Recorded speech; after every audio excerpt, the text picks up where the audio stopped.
सबसे आगे निकलना है, भीड़ में सबसे अलग दिमाग वाला बना है, तो सबसे अलग आदतें भी अपनानी होगी। सबसे अलग दुनिया को देखने का नजरिया भी रखना होगा, सकारात्मक सोच रखनी होगी। और इन सभी को अपनाने के लिए आपको इस एक रहस्य को जानना बेहद ही जरूरी है। उस रहस्य को हम आज के इस वीडियो में कहानियों के माध्यम से समझेंगे। तो बिना देर किए चलिए उन कहानियों की शुरुआत करते हैं। पहली कहानी, मेहनत से न डरो। एक गांव में एक जवान लड़का रहता था और वो अपने आलसपन और कामचोरी के लिए मशहूर था।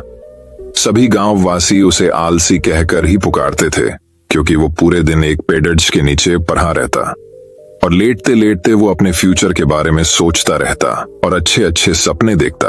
उसके दिन ऐसे ही आलस में गुजर रहे थे। लेकिन एक दिन उस गांव में एक साधु आए, जो कि अगले 3 दिनों तक उसी गांव में ठहरने वाले थे। वो दिन भर लोगों से चंदा करते और लोगों को उपदेश देते और रात में गांव के बाहर बने मंदिर में आराम करते। वो साधु जब भी दान लाने जाते और रात को वापस आते, तो वो साधु हर बार उस जवान लड़डिचके को उसी पेड़ के नीचे लेटा हुआ पाते। साधु 2 दिनों तक ये सब देखते रहे और समझ गए कि ये लड़डिचका मानसिक आलस का गुलाम है। तीसरे दिन जब वो वापस लौट रहे थे, वो उस लड़डिचके के पास गए, जो अभी भी उसी पेड़ के नीचे लेटा हुआ था। साधु ने लड़डिचके से कहा, बेटे, मेरे पास तुम्हारे लिए एक काम है। मैं चाहता हूं कि तुम उस पहाड़ी के चोटी तक जाओ और वहां से मेरे लिए एक पंख लेकर आओ। लड़डिचके ने लेटे लेटे ही अपना सर पहाड़ी की तरफ किया और अपनी नजर उस पहाड़ी की चोटी की तरफ ले गया और उसने साधु की तरफ देखा और उपहास लेते हुए कहा, यह असंभव है, मैं उस पहाड़ी के ऊपर तक नहीं जा सकता, मैं बहुत आलसी हूं। साधु ने मुस्कुराते हुए कहा, अरे, मुझे जिस पंख की तलाश है वो इस पहाड़ी के शिखर पर भी नहीं मिलेगा। वो तो इस पहाड़ी के दूसरे तरफ एक गुम्फा के अंदर मिलेगा, जिसके लिए इस पहाड़ी के शिखर तक चढ़कर फिर नीचे उतरना होगा। लेकिन वो कोई साधारण पंख नहीं है, वो ऐसा पंख है जिसे तुमने कभी नहीं देखा होगा। वो पंख दुर्लभ लेकिन सुंदर पंख है, जो रोशनी बिखेरती है। साधु के इन बातों से उस लड़डिचके के अंदर एक्साइटमेंट बढ़ गई। उसने आज से पहले ऐसे पंख के बारे में कभी नहीं सुना था और ऐसे रोमांचक सफर के बारे में सुनकर वो अंदर ही अंदर एक्साइटमेंट से भरपूर हो गया था। इसीलिए उसने साधु के चुनौती को कबूल किया और वो पहाड़ी की तरफ चल पड़ा। लेकिन चढ़ाई बहुत लंबी और मुश्किल थी। जल्द ही लड़डिचके का शरीर थकने लगा, सांस फूलने लगी और शरीर से पसीना बहने लगा। लेकिन फिर भी उसने चलना जारी रखा। वो जैसे जैसे ऊपर और ऊपर चढ़ता गया, उसे खुशी महसूस होने लगी, जिसे उसने आज से पहले कभी महसूस नहीं किया था। आखिरकार जब वो कड़ी मेहनत और लंबे कोशिशों के बाद पहाड़ी के शिखर पर पहुंचा, तो वो पूरे तरीके से थक चुका था, लेकिन वो बहुत खुश था। उसे अंदर से आत्मसंतुष्टि का एहसास हो रहा था। उसके चेहरे पर योद्धाओं जैसी मुस्कान थी, जैसे उसने कोई युद्ध जीत लिया हो। फिर उसने पहाड़ी के शिखर से नीचे देखा। उसके सामने एक बहुत ही मनमोहक नजारा था, लेकिन असली चुनौती आगे थी, क्योंकि उसे फिर उस पहाड़ी से नीचे भी उतरना था और उस गुम्फा को भी ढूंढना था, जिसमें पंख मिलने की बात कही गई थी। नीचे उतरना बहुत ही ज्यादा मुश्किल और खतरनाक था, क्योंकि ढलान ज्यादा गहरी थी और चढ़ाई के समय लड़डिचका बहुत बार खड्डाया और गिरा भी था, तो वो डर भी उसके अंदर था। लेकिन साधु को वो पंख लाके देने के वादे की वजह से वो लगातार आगे बढ़ता रहा। काफी खोज, मुशक्कत और कड़ी मेहनत के बाद जब वो अंत में गुम्फा तक पहुंचा, तो उसने देखा कि पंख वहीं पड़ा हुआ था, जो कि ऊपर एक बड़ी सुराख से आने वाली रोशनी की वजह से चमक रहा था। फिर उसने उस पंख को उठाया और उसकी सुंदरता को देखता ही रह गया। वो काफी देर तक पंख को ही घूरता रहा, लेकिन फिर अचानक उसे याद आया, मुझे तो अभी वापस भी जाना है। उसने खुद के तरफ देखा। वो पूरी तरह से थक चुका था और वो चिंता में पड़ गया कि वो पहाड़ में कैसे चढ़ेगा और वो साधु तक पंख कैसे पहुंचाएगा। एक पल के लिए उसने हार मानने के बारे में सोचा, लेकिन उसे वो खुशी और गर्व की भावना की याद आ गई जो उसने पहाड़ी के शिखर पर पहुंचकर महसूस किया था। उसे एहसास हुआ कि उसके अंदर इस सफर को दोबारा पूरा करने की ताकत और मजबूती है। वो दोबारा पहाड़ी पर चढ़ने लगा। उसके मांसपेशियों में दर्द हो रहा था और कमजोरी की वजह से पैर कांप रहे थे, सांस फूल रहे थे। वो कई बार लड़खड़ा कर गिर भी पड़ा, लेकिन उसने हार नहीं मानी। वो खुद को आगे बढ़ाने के लिए लगातार मोटिवेट करता है। अथक मेहनत और घंटों की कड़ी कोशिशों के बाद जब वो साधु के पास पहुंचा और उनके हाथों में वो पंख रखा तो उसके खुशी का ठिकाना न रहा। उसे महसूस हुआ कि उसने आज अपने आलस पर काबू पा लिया है और कुछ बढ़िया करके दिखाया है। उसके चेहरे पर इतनी खुशी और संतुष्टि का भाव देखकर साधु मुस्कुराए और बोले, बहुत बढ़िया मेरे बच्चे, आज तुमने जीवन का बहुत ही महत्वपूर्ण सबक सीखा है कि आलस कोई ऐसी चीज नहीं है जिसे स्वीकार कर लिया जाए, बल्कि आलस एक चुनौती है जिसे दूर करना होगा। ये एक बाधा है जिसे पार करना होगा और आलस को खत्म करने के लिए तुम्हें अपना पहला कदम उठाना ही होगा, अपने मकसद की तरफ चलना ही होगा और तब तक चलते रहना पड़ेगा जब तक तू अपनी मंजिल को हासिल नहीं कर लेता। लड़ढाके ने साधु के शब्दों की गहराई और उसके मकसद को समझते हुए हाँ में अपना सर हिला दिया। आज उसे एहसास हुआ कि वो हमेशा ही बड़ी और महान चीजें करने में काबिल था, लेकिन उसके आलस ने उसे रोक रखा था। अब वो जानता था कि उसके पास अपने रास्ते में आने वाले किसी भी बाधा को वो दूर करने की ताकत और मजबूती है। इसके बाद साधु ने उस लड़ढके को आशीर्वाद दिया और उस गांव से चले गए। इस कहानी से सीखने वाली बात यह है कि मकसद लगने इम्पॉसिबल के बावजूद भी अगर हम उसे पूरा करने के लिए खुद को आगे बढ़ाते हैं, तब हम अपने अंदर ऐसी ताकत और मजबूती की खोज करते हैं जिसके बारे में हम कभी नहीं जानते थे। आलसपन पे काबू पाने के लिए हमें खुद को चुनौती देनी चाहिए और बड़ा सपना देखना चाहिए। फिर चाहे उस सपने को पूरा करना कितना ही मुश्किल क्यों ना हो, हमें लगातार मानसिक और शारीरिक तरीके से आगे बढ़ते रहना चाहिए। बाधाओं और असफलता के बावजूद मजबूत रहना चाहिए। हमें अपने लिए एक नियम बनाकर उस पर टिके रहकर अपने डेली लाइफ को भी विकसित करना चाहिए। हमें कुछ ऐसी आदतें बनानी चाहिए जो मन न लगने पर भी फोकस और एक्टिव रहने में मदद करेंगे। आलस पर काबू करने का मतलब मानसिकता विकास करना है। इसका मतलब चुनौतियों और असफलताओं को विकास और सीखने की अपॉर्चुनिटी के रूप में देखना, न कि हार मानने के रूप में। तो दोस्तों, अब चलिए हमारे दूसरी कहानी की शुरुआत करते हैं। दूसरी कहानी बेस्ट रोंगटे खड़े कर देने वाली। लड़ रहा है तू, झगड़ रहा है तू अपने विचारों से और अपने हालातों से और अनगिनत चिंताओं से। वैसे तो जिंदगी में ज्यादा कुछ नहीं है, लेकिन जितना भी है उसे भी खोने का अंदर एक डर है।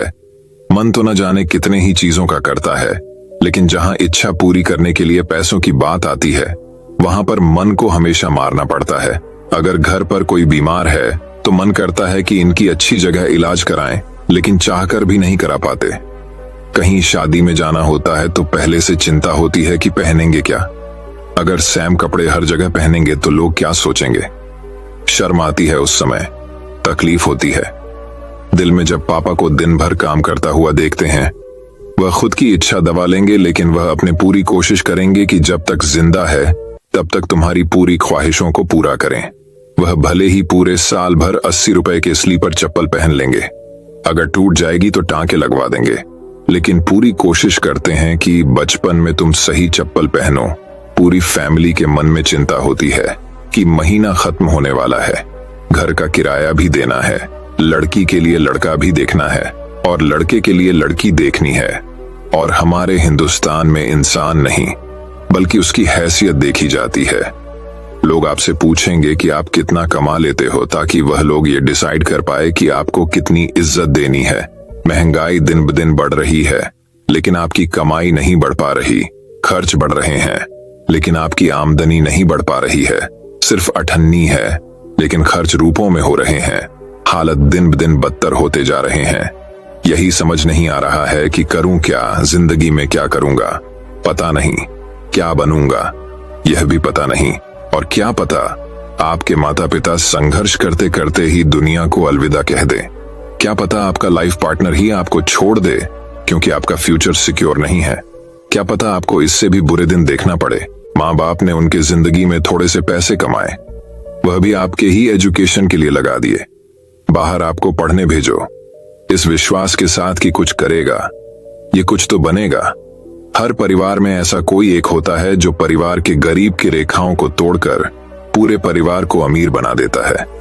आपकी माँ बाप आपको वैसा इंसान देखना चाहते हैं, लेकिन आपके अंदर ये डर है कि आप कुछ कर भी पाओगे या कुछ नहीं कर पाओगे। अपने माँ बाप की उम्मीद पर खड़ा उतर पाओगे या नहीं उतर पाओगे। आपकी उम्र हो रही है और फिर भी आप मुफ्त की रोटियां तोड़ रहे हो, और रोटियां तोड़ने में भी शर्म आ रही है। कर रहे हो ना मेरे हर बात से रिलेट, और न जाने ऐसी इतने ही मुश्किलें हैं जिसे मैं जिक्र ही नहीं किया। तो क्या करें इस समय? मुझे तो दुख उसे वक्त होता है जब इन हालातों में मैं लोगों को देखता हूं, लेकिन ऐसे हालातों में रहने के बावजूद भी लोगों का खून नहीं खोलता। आवारा की तरह घूमते रहते हैं दिन भर। क्या आपको पता है कि ऐसे लोग कभी अमीर क्यों नहीं बन पाते? ये बातें कैसी करते हैं कि कल मैंने पिलाई थी, आज तू पीला, आज पीने का बंदोबस्त मैं कर देता हूं लेकिन चिकन तू खिलाएगा। क्या आपने कभी ऐसे लोगों को यह बात करते हुए देखा है कि मेरा यह सपना है और मेरी ये ड्रीम है कि मैं इसको पूरा करना चाहता हूं, मैं एक बार साल में ये अचीव कर लूंगा और मैं ये कर रहा हूं, मैं वह कर रहा हूं? क्या आपने उनको कभी ऐसी बातें करते हुए देखा है? अगर उनके बात का लेवल ही ऐसा होगा और उनकी संगत ही ऐसी होगी तो ये आगे कैसे बढ़ेंगे? वह कभी भी अमीरी के बारे में और अपने सपने के बारे में, इन सब के बारे में बात ही नहीं करते। इसीलिए उनके पास कभी भी अमीरी आती ही नहीं है।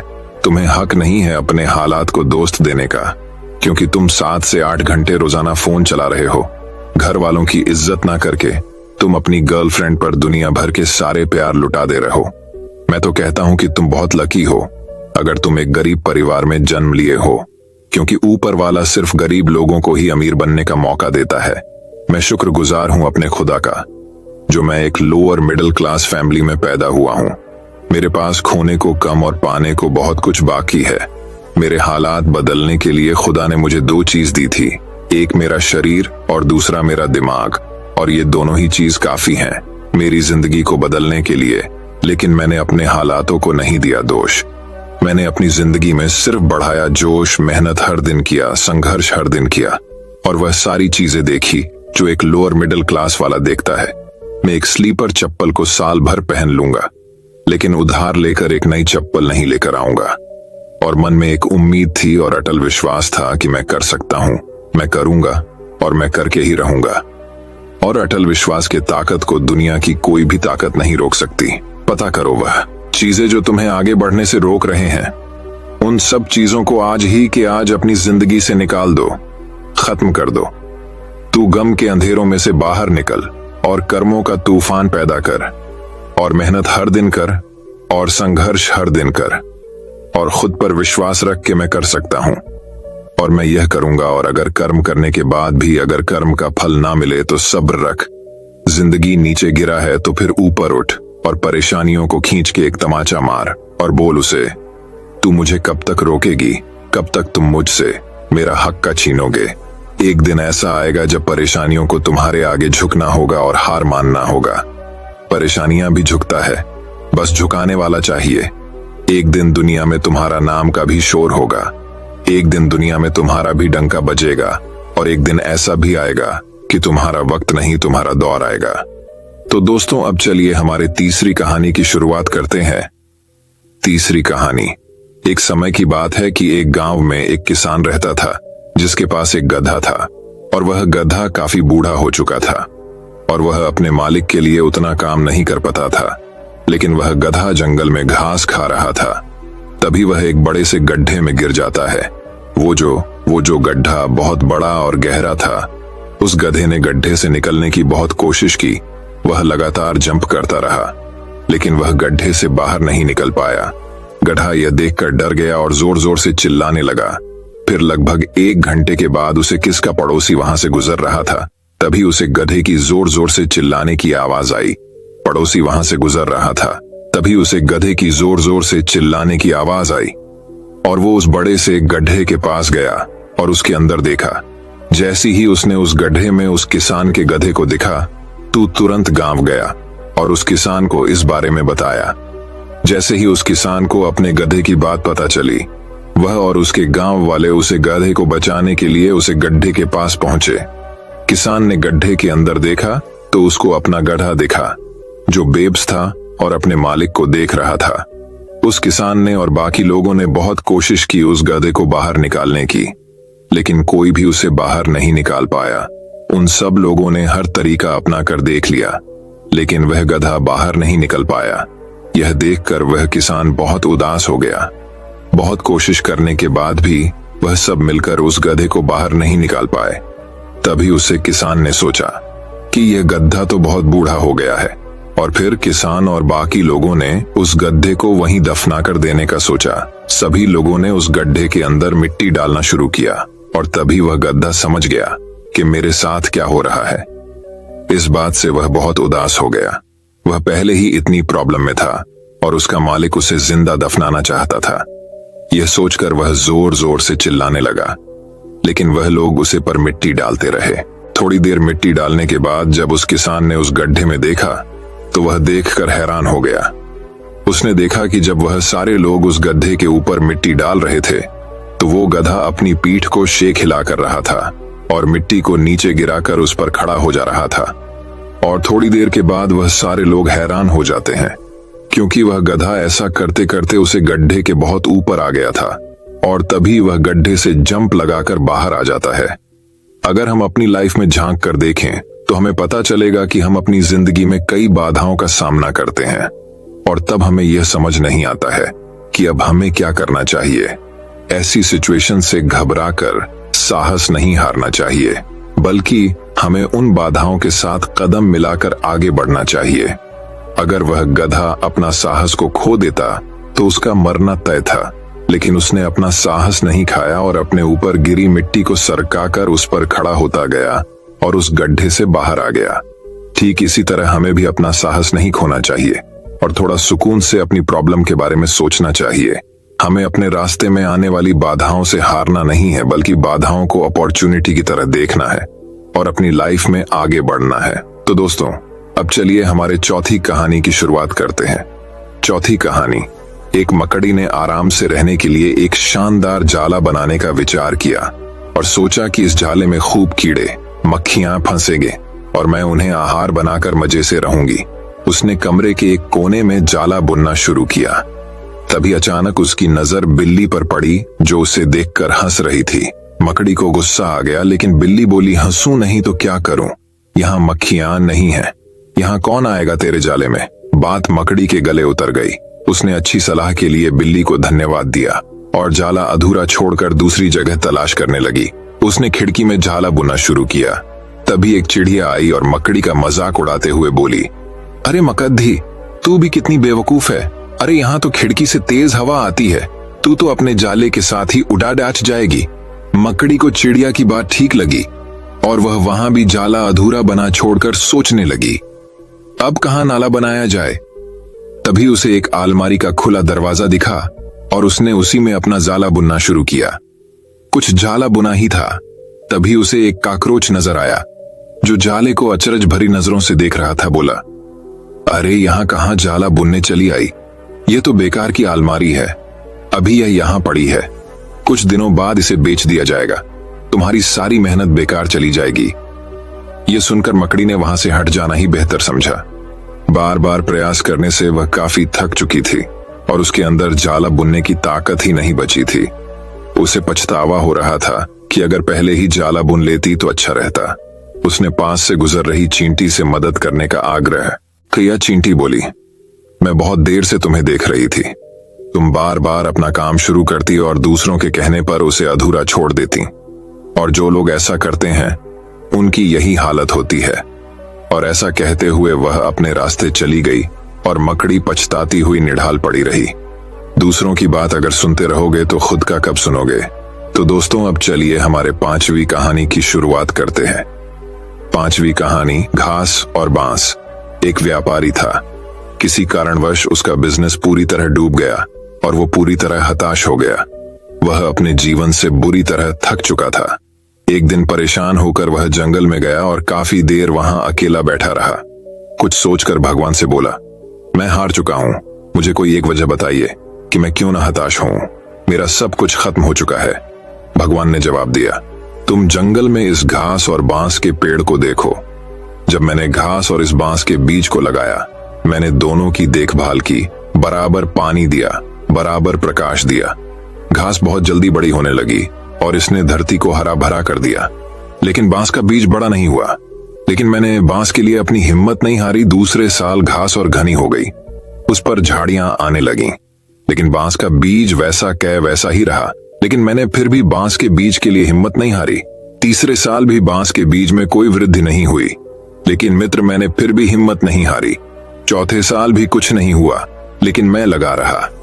5 साल बाद उस बांस के बीज से एक छोटा सा पौधा अंकुरित हुआ। घास की तुलना में यह बहुत छोटा और कमजोर था। लेकिन केवल 6 महीने बाद यह छोटा सा पौधा 100 फीट लंबा हो गया। मैंने बांस की जड़ को इतना बड़ा करने के लिए 5 साल का समय लगाया। इन 5 वर्षों में इसकी जड़ इतनी मजबूत हो गई कि 100 फीट ऊंचे बांस को संभाल सके। सीख: जब भी जीवन में संघर्ष करना पड़े तो समझिए कि आपकी जड़ मजबूत हो रही है। संघर्ष आपको मजबूत बना रहा है, जिससे कि आप आने वाले कल को सबसे बेहतरीन बना सको। किसी दूसरे से अपनी तुलना मत करो। कुछ सोचकर भगवान से बोला, मैं हार चुका हूं।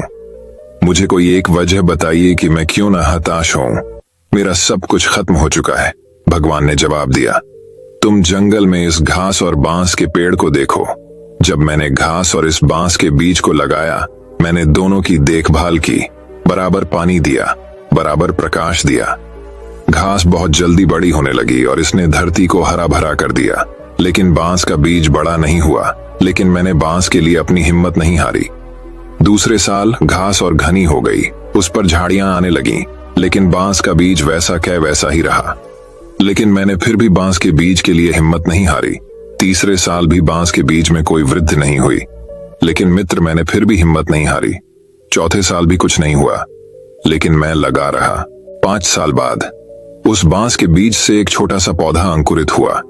घास की तुलना में यह बहुत छोटा और कमजोर था। लेकिन केवल 6 महीने बाद यह छोटा सा पौधा 100 फीट लंबा हो गया। मैंने बांस की जड़ को इतना बड़ा करने के लिए 5 साल का समय लगाया। इन 5 वर्षों में इसकी जड़ इतनी मजबूत हो गई कि 100 फीट ऊंचे बांस को संभाल सके। सीख: जब भी जीवन में संघर्ष करना पड़े तो समझिए कि आपकी जड़ मजबूत हो रही है। संघर्ष आपको मजबूत बना रहा है, जिससे कि आप आने वाले कल को सबसे बेहतरीन बना सको। किसी दूसरे से अपनी तुलना मत करो। तो दोस्तों, अब चलिए हमारे छठी कहानी की शुरुआत करते हैं। छठी कहानी। दोस्तों, बात बहुत समय पहले की है। एक गांव में एक अमीर जमींदार रहता था। उसे अपने पैसों पर बड़ा घमंड था। जितने अधिक पैसे उसके पास थे, उतना ही वह कंजूस भी था।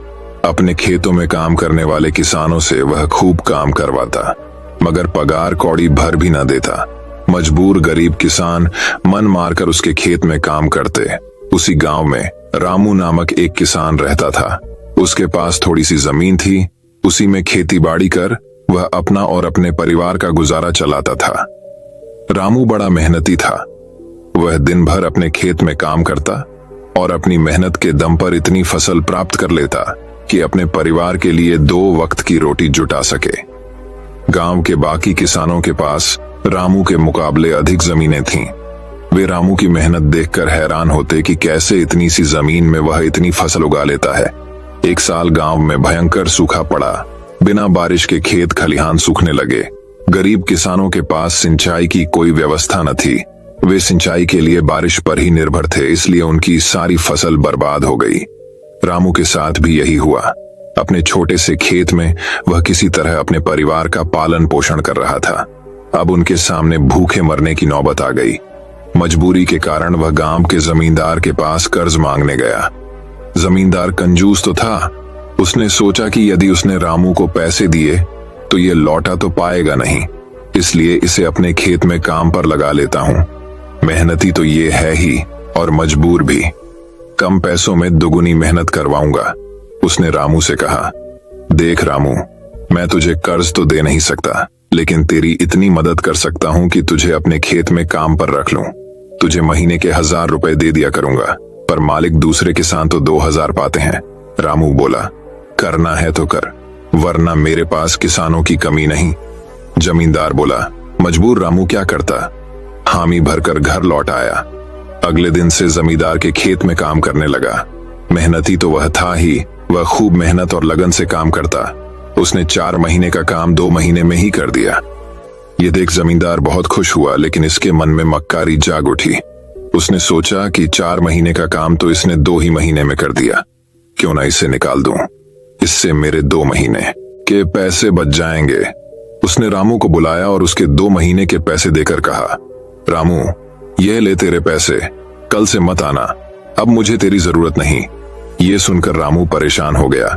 बड़ी मुश्किल से उसका घर चल रहा था। अब अपने परिवार का भरण पोषण कैसे करेगा।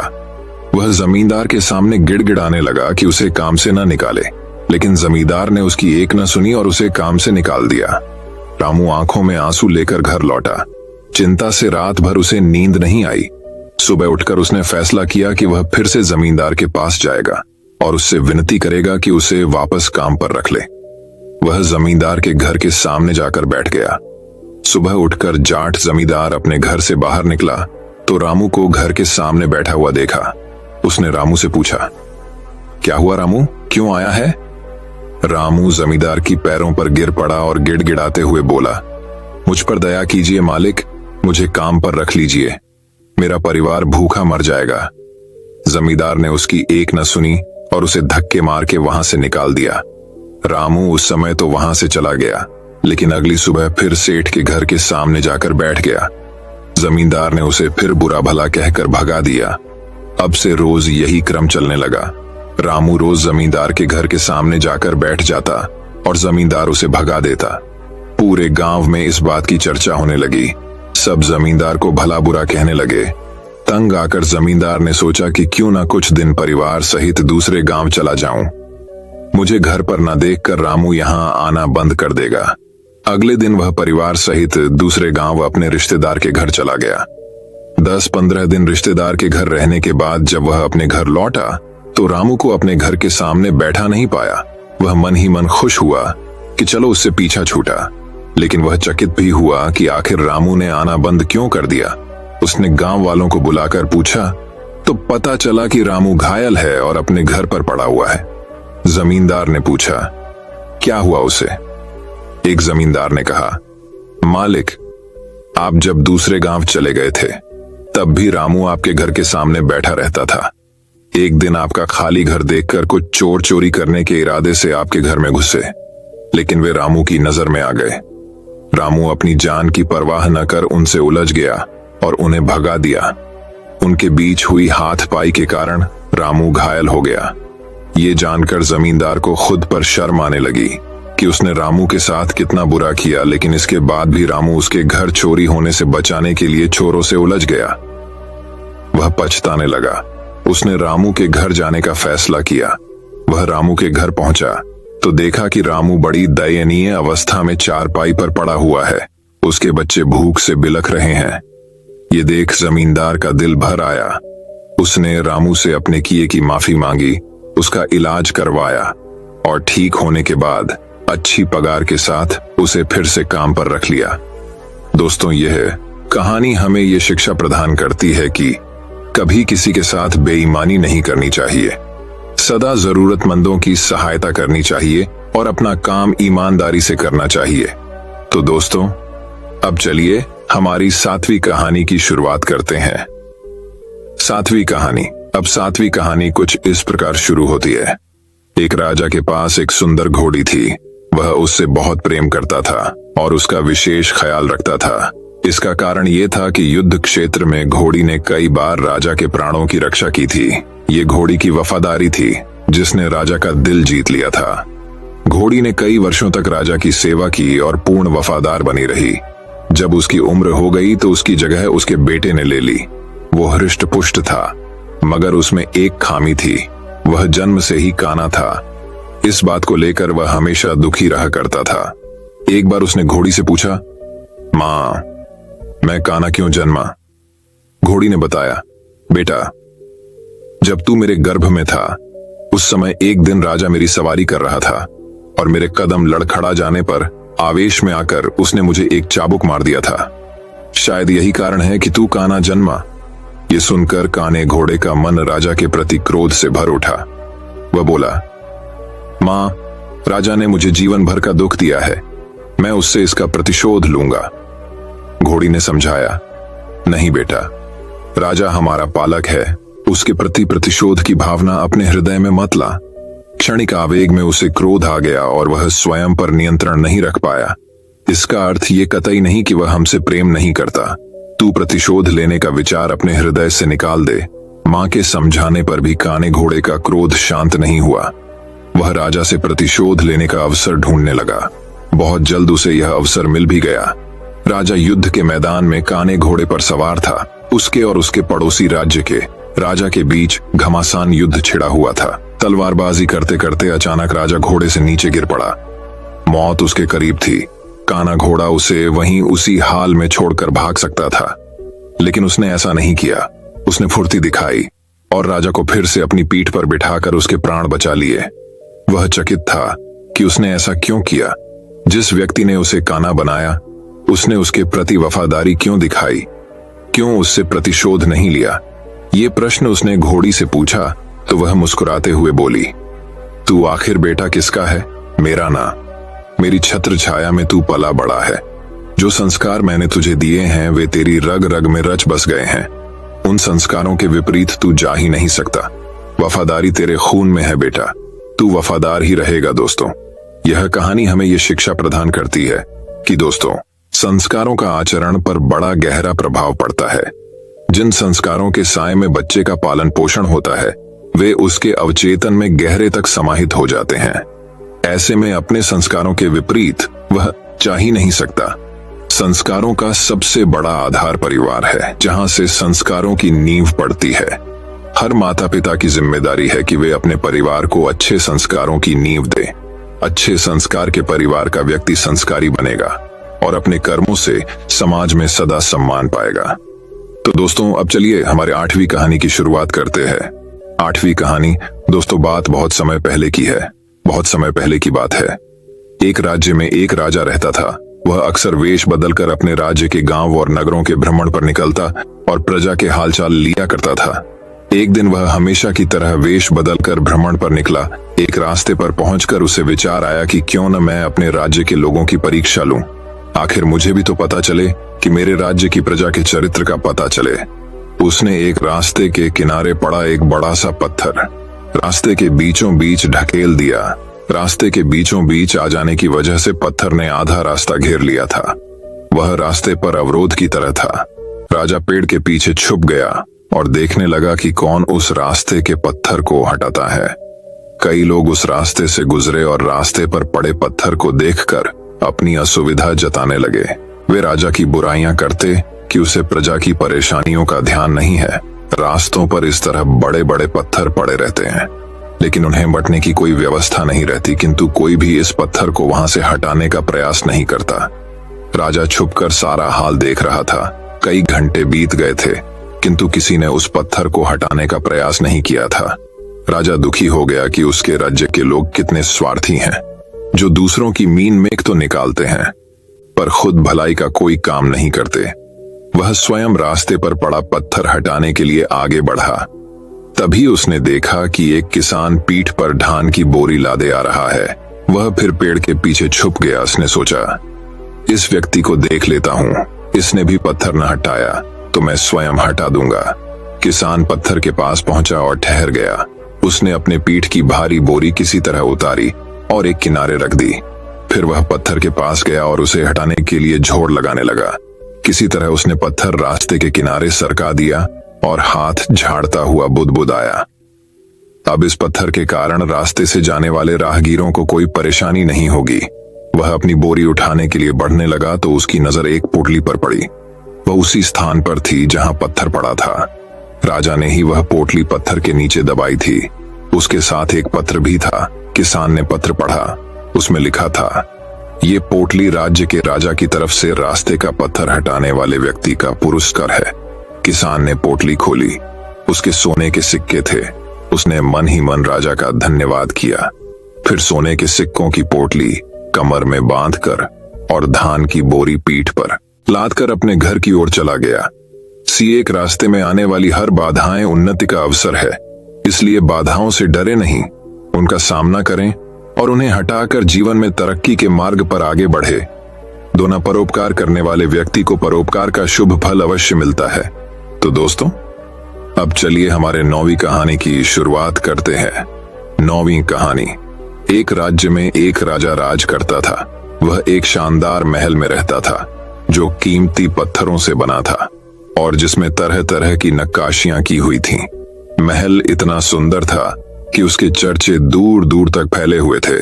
उसके महल के मुकाबले का महल आसपास के किसी भी राज्य के राजा के पास नहीं था। जो भी राजा का महल देखता उसकी प्रशंसा के पुल बांध देता। अपने महल की प्रशंसा सुनकर राजा फूला नहीं समाता। धीरे धीरे उसमें घमंड घर कर गया। जो भी उसके महल में आता वह अपेक्षा करता कि उसके महल की प्रशंसा करे। यदि कोई उसके महल की प्रशंसा नहीं करता तो उसे बुरा लग जाता था। एक बार एक साधु उसके दरबार में या साधु से शास्त्र ज्ञान लेने के बाद राजा ने उससे कहा, गुरुवर, आज की रात आप यहीं ठहरे, मैं आपके रुकने की व्यवस्था करवाता हूं। साधु ने स्वीकृति देते हुए उत्तर दिया, राजन, इस सराय में मैं अवश्य ठहरूंगा। अपने महल को सराय कहे जाने पर राजा के अहंकार को चोट लगी। वह आग बबूला होकर बोला, गुरुवर, आप इस महल को सराय कहे इसका अपमान कर रहे हैं। ऐसा महल दूर दूर तक ढूंढने पर भी आपको नहीं मिलेगा। यहाँ ठहरना आपका सौभाग्य होगा, अन्यथा दर दर भटकने वाले साधु के भाग्य में तो एक टूटी फूटी कुटिया भी नहीं होती। कृपया आप अपने शब्द वापस लीजिए। साधु मुस्कुराते हुए बोला, राजन, जो सत्य है मैंने वही कहा, भी मैं अपने शब्द वापस नहीं लूंगा। ये मेरी दृष्टि में एक सराय ही है। यदि ऐसा है तो सिद्ध करके दिखाइए। राजा ने साधु को चुनौती दी। ठीक है, मेरे एक प्रश्न का उत्तर दो। साधु ने कहा, पूछिए, आपसे पहले ये महल किसका था? मेरे पिताश्री का, उसके पहले उनके पिताश्री अर्थात मेरे दादाश्री का, उसके पहले उनके पिताश्री। इस महल का इतिहास बहुत पुराना है, राजा ने बताया। साधु ने कहा, आपकी बात ही सिद्ध करती है राजन कि ये महल एक सराय है जिसमें आपकी पीढ़ियां रहती आ रही हैं। आपके दादाश्री भी रहे, उसके बाद आपके पिताश्री, फिर उन्हें इसे छोड़कर जाना पड़ा। ठीक वैसे ही जैसे सराय में कुछ दिन रहने के बाद उसे छोड़कर जाना पड़ता है। आप भी एक दिन इस सराय को छोड़कर चले जाएंगे, तो फिर इसका इतना घमंड क्यों? साधु की बात सुनकर राजा बहुत प्रभावित हुआ। उसकी आंखों पर पड़ा घमंड का पर्दा उठ गया। वह हाथ जोड़कर साधु से बोला, गुरुवर, आपने आज सत्य से मेरा सामना करवाया। अब तब मैं अपने अहम में डूबा हुआ था, मुझे क्षमा कर दें। साधु ने राजा की क्षमा किया और उस रात महल में रुककर अगले दिन वहां से प्रस्थान कर लिया। सीख, ये दुनिया एक सराय की तरह है जहां लोग आते हैं और कुछ दिन रहने के बाद चले जाते हैं। यहां से आप कुछ भी लेकर नहीं जाएंगे, लेकिन यदि आप कुछ देकर गए तो सदा इस दुनिया में आपका नाम अमर रहेगा। इसीलिए अच्छे कर्म कीजिए, लोगों की सेवा कीजिए और इस दुनिया को बेहतर बनाने में अपना योगदान दीजिए। तो दोस्तों, अब चलिए हमारे 10वीं कहानी की शुरुआत करते हैं। 10वीं कहानी। एक राज्य में जय सिंह नामक बुद्धिमान राजा राज करता था। वह इतना बुद्धिमान था कि किसी भी समस्या का तुरंत निराकरण कर देता था। उसके चर्चे दूर दूर तक के राज्यों तक फैले हुए थे।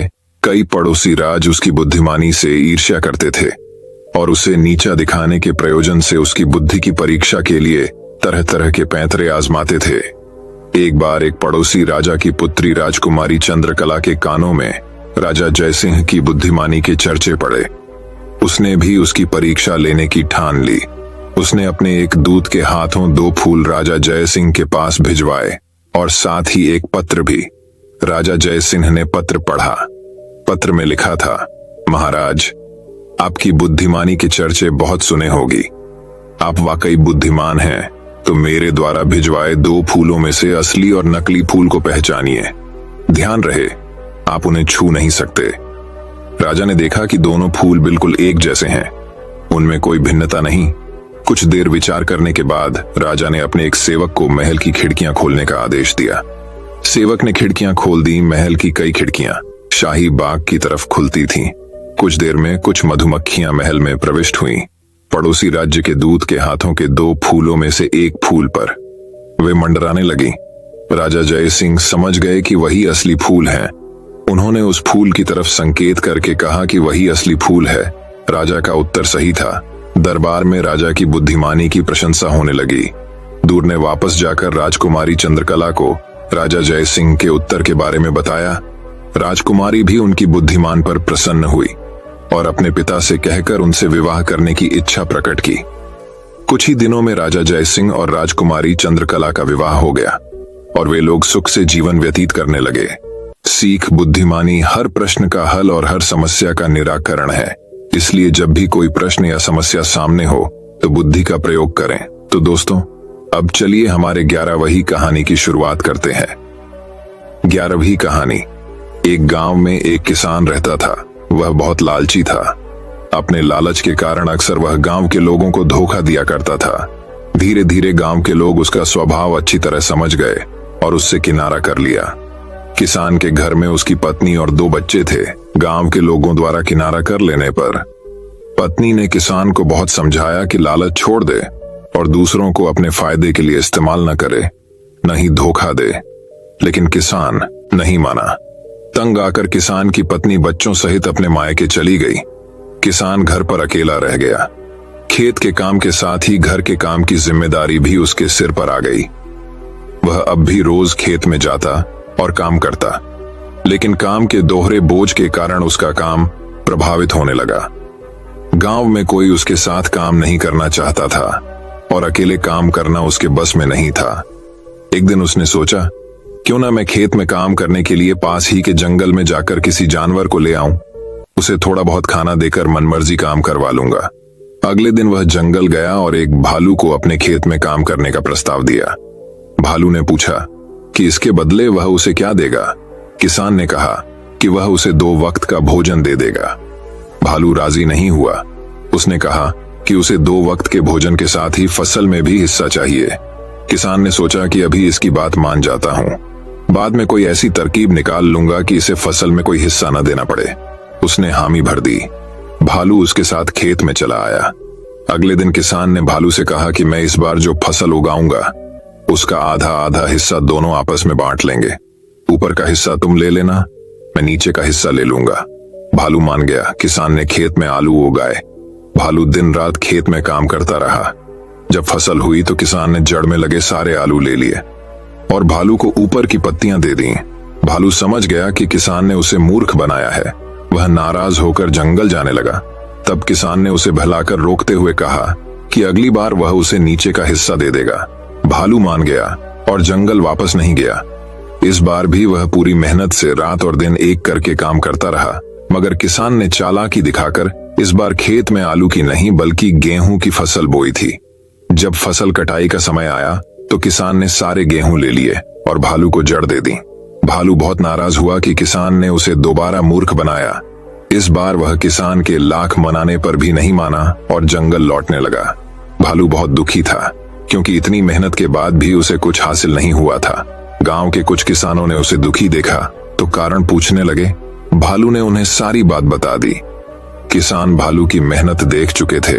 उन्होंने उसे अपने खेत में काम दिया और फसल होने पर हिस्सा भी। भालू मेहनती होने के कारण सबका चहेता बन गया। उधर लालची किसान अकेला होने के कारण खेत में ढंग से काम नहीं कर पाया और उसकी पूरी फसल बर्बाद हो गई।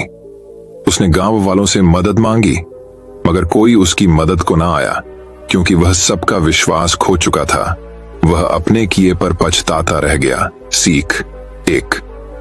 कभी भी लालच और स्वार्थ के कारण दूसरों को धोखा नहीं देना चाहिए। एक बार लोगों का विश्वास उठ जाए तो उसे फिर से हासिल करना बहुत मुश्किल होता है। दूसरी सीख, सबसे मिलजुल रहना चाहिए और दूसरों की मदद करनी चाहिए। तभी वक्त पड़ने पर हमें दूसरों की मदद प्राप्त होगी। दोस्तों, मैं उम्मीद करता हूं कि यह कहानी सुनने से आपके जीवन में अच्छे बदलाव आए होंगे। आपको इस वीडियो से क्या सीखने मिला ये कमेंट करके जरूर बताएं और अपने परिवार, दोस्तों या आपके करीबी इंसान के साथ ये कहानी शेयर करके उन्हें भी इस ज्ञान से परिचित करवाए।